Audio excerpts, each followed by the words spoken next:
All right, today we're doing solving logarithmic equations. We're going to take some of the skills that we've been talking about the last couple of videos and apply them into solving equations. So what's the goal? I can use the properties of logarithms from the last set of videos to solve an unknown when found in either an exponential or a logarithmic equation. And yeah, we're going to be doing both exponential and logarithmic, and you'll see why. So jumping right into examples here. First example, I want to look at something simple. Let's go 3x equals 19. So, could you solve this already? Yeah, if you have a graphing calculator in front of you, you know how to solve this from the first half there. However, I want to give you the method to solve it exactly, so you don't have to worry about the graphing method. Okay, step 1, take log of both sides.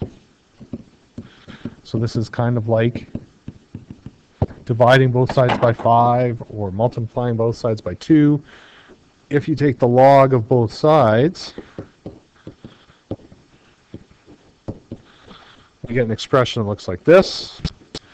Step 2, use the exponent rule.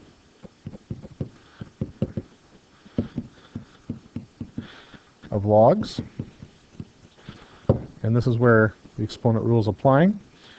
So in the next step, the x comes out front, log base 3, there's log of 3, log of 19, and step 3, isolate for x.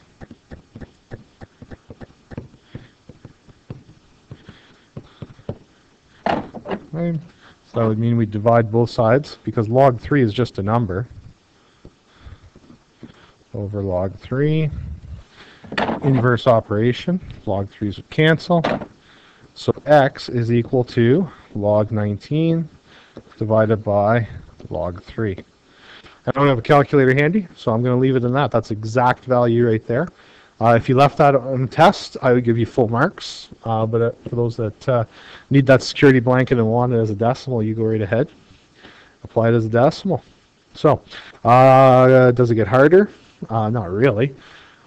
So for example, what happens if we would have had 7 to the exponent x plus 2 equals 55? Same steps apply here for this particular question. I'm going to take the log of both sides. So log of 7 to the exponent x plus 2 equals log of 55. Using the exponent rule, that x plus 2 is going to come out front, and I'm going to put it in brackets because it's just a term. Log 55. I want to isolate that term, so I'm going to divide both sides by log 7. Log 7, again, at this point, log 7 is just a number. Inverse operation. We cancel it out. Now I have x plus 2 left on that side. I have log of 55 divided by log of 7. And your final step with this question is to isolate the x. And the way you do that is you subtract 2 from both sides. And that gets rid of the 2 for you. So your final answer, log 55 over log 7 minus 2. And again, it's exact value. You can get the calculator out and solve it all you want. No problems. I'm not going to complain, but I mean, that's also correct form. Question 3. What happens if I have log base 2 of x equals log base 2 of x plus 3 minus log base 2 of 5. So what happens if I have an equation like this? First thing I would do is I would get all the x's to the other side. Does that sound familiar? Exactly. You did this in algebra in grade 9. We want to move variables to one side. We want to have all the constants to the other. This is a constant. You can calculate this with a calculator. We have a variable on the right side. We have a variable on the left side. So I'm going to do an inverse operation here, and I am going to move that to the other side.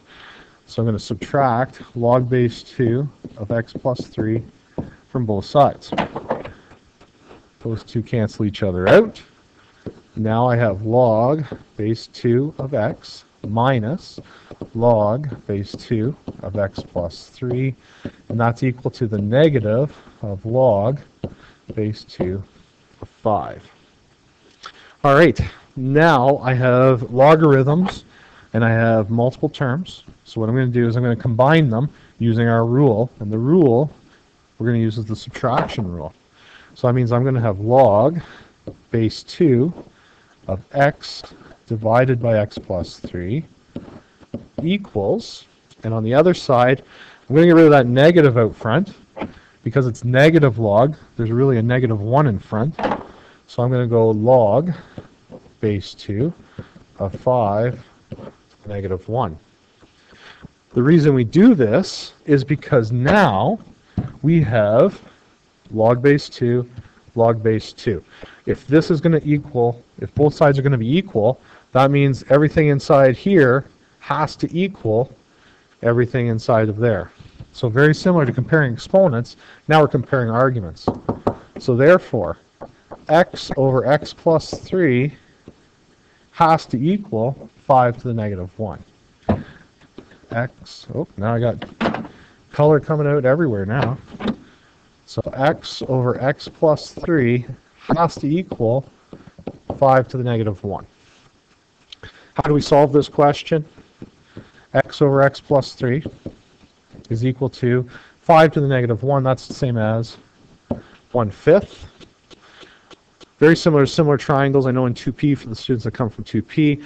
2D, I'm not sure of the method, but we can multiply both sides by x plus 3 and multiply both sides by 5. I hate to do this. This is not, most math teachers that are watching this will absolutely scream in terror and horror, but we just cross multiply. We multiply the denominator from this side with the numerator on the other side, because really, if I multiply both sides by x plus 3, I'll just show you here, these guys undo each other, and on this side it's going to be 1 times x plus 3 because it's multiplying by x plus 3 over 1.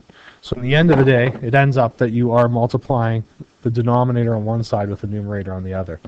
And for math teachers that are watching this, I do apologize, but I do like to keep it as simple as possible. We talk about the inverse operations, but there comes a point in time where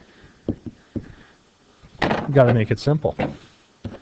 And now that only works when you have one fraction equal to another, okay? So for students that are watching or listening to this, this only works when we have one fraction equal to other. If there was 2 fractions being added on one side, it doesn't work. So keep that in mind. So there we go. The exact value of x is 3/4 to make that equation correct or true. All right. Do one more example involving multiple calculations, but that one there really is one of the upper end questions when you have to combine a whole bunch of rules together.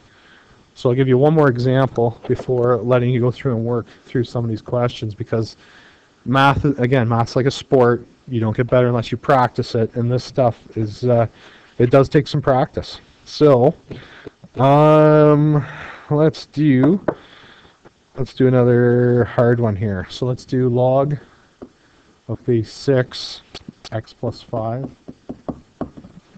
minus log base 6 x minus 3 equals 2. All right, so left side here is actually fairly easy. Right now, if you look at the equation, all the x's are on the same side. Okay, so if you identify, here's my x, they're all on the same side. So on the left side, I can just apply my exponent or my rules for logarithms. So I have log base 6, I'll have x plus 5 divided by x minus 3. Now on my right side, I've got a bit of a problem. And the problem you see on the other side is there's no logarithm. So we have to go backwards. So I'm going to make a star here. We have to create a logarithm for this 2. So how did it become a 2? probably the exponent was a 2, so we're using one of the original 3 properties here. And the only way it can be a value of 2 is if we have the log of base 6 of 6 squared. Because remember what I said, that the bases cancel each other out. So that would mean that our value of 2, I could replace it with log base 6 squared. Now, we're in a similar situation where log 6, so if right side is going to equal left side, what's in here has to equal what's in there. So therefore, x plus 5 over x minus 3 is going to equal 6 squared is 36. Here, again, math teachers cover your ears, your cross multiplication here. Remember that that 36 will have to be distributed in to that bracket, so you got to use your distributive law. All right, so we end up with x plus 5 equals 36x minus 36 times 3 would be 8, 108, something like that.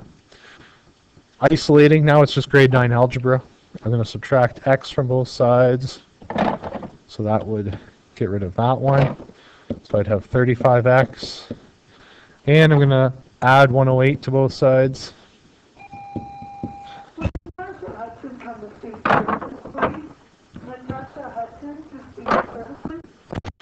So we end up with 113. Dividing both sides by 35, we end up with a final answer that x is equal to 113 over 35, assuming I didn't make any mathematical mistakes. So is that covers or gives you a good sample size of the types of questions you're going to be dealing with. There is a lot of questions there because there's a lot of different types, and really, like I said, the only way you can see what you know and what you don't know is to go through and try them. So very important. Again, this is one of those days where lessons 1 period, you're going to probably spend 2 days on this homework, and it's very, very important that you can use those rules to solve the equations, something you're going to see in the college level. Good luck. If you have any questions, make sure you ask them or write them down for me.